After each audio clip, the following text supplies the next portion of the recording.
17 मेला शिवतीर्थावर मोदी आणि राज ठाकरेंची होणार समारोपाची सभा।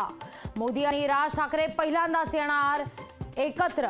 महायुतीची सभा गेम चेंजर ठरण्याची चर्चा। मुंबईत मराठी विरुद्ध गुजराती वाद पुन्हा पेटला।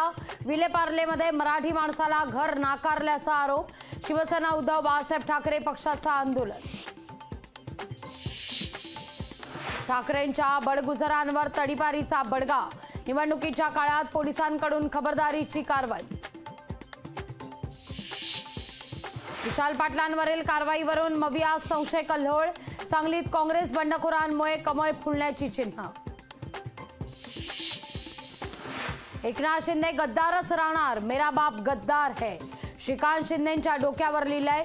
प्रियंका चतुर्वेदींचं मुख्यमंत्र्यांसंदर्भात वादग्रस्त वक्तव्य। नाशिकमध्ये हेमंत गोडसे आणि शांतिगिरी महाराज प्रचारादरम्यान आमने सामने। हेमंत गोडसेंनी शांतिगिरी महाराजांचं घेतलं दर्शन। नवनीत राणा आणि ओवेसींमध्ये जुंपली। 15 मिनिटं नाही 1 तास घ्या, काय कराल ते आम्हाला पाहायचंय। ओवेसींचा राणांना चॅलेंज। खासदार अमोल कोल्हेंकडून तुमची कामं होणार नाही, ते चित्रपटांच्या कामांमध्ये व्यस्त असतात। शिरूरच्या सभेत अजित पवार यांचा अमोल कोल्हेंवर हल्लाबोल। 4 जूनला केंद्रात सरकार, 15 ऑगस्टला 30 लाख तरुणांना नोकरी। राहुल गांधींचा धक्कादायक दावा। जालन्यात रावसाहेब दानवेंना धक्का। स्वाभिमानी शेतकरी संघटनेचा कल्याण काळेंना पाठिंबा। राज्यभरात अवकाळी पावसाचं थैमान, पिकांचं अतोनात नुकसान। अवकाळीमुळे बळीराजा संकटात।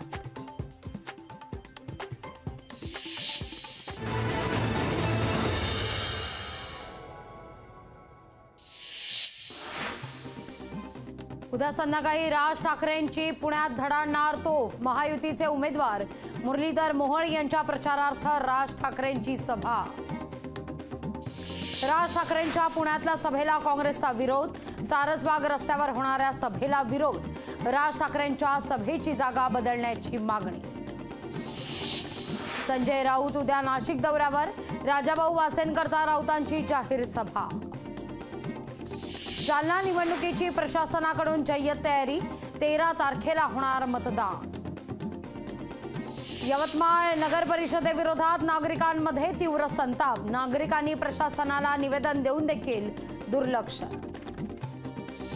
वाशिम जिल्ह्यात वादळी वाऱ्यासह अवकाळी पाऊस। पावसामुळे उकाड्यानं त्रस्त झालेल्या नागरिकांना दिलासा। उजनी धरण पाणलोट क्षेत्र दुष्काळाच्या उंबरठ्यावर। महाराष्ट्राच्या दुसऱ्या मोठ्या धरणाच्या कुशीतच दुष्काळाचं सावट। रत्नागिरीतील खेड बस स्थानकासमोर जोरदार राडा। साताऱ्यातल्या तरुणांचा खेडमध्ये हाय व्होल्टेज ड्रामा। पुरातत्व विभागाची महिला अधिकारी एसीबीच्या जाळ्यात। सहाय्यक संचालक आरती आळीकर लाचेचा गुन्हा।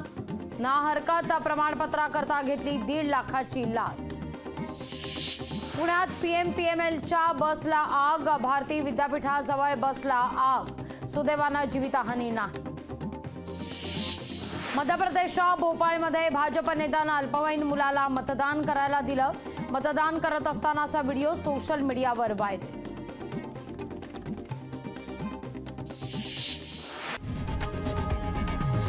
लोकशाही मराठी ऐका, पहा, जागरूक रहा।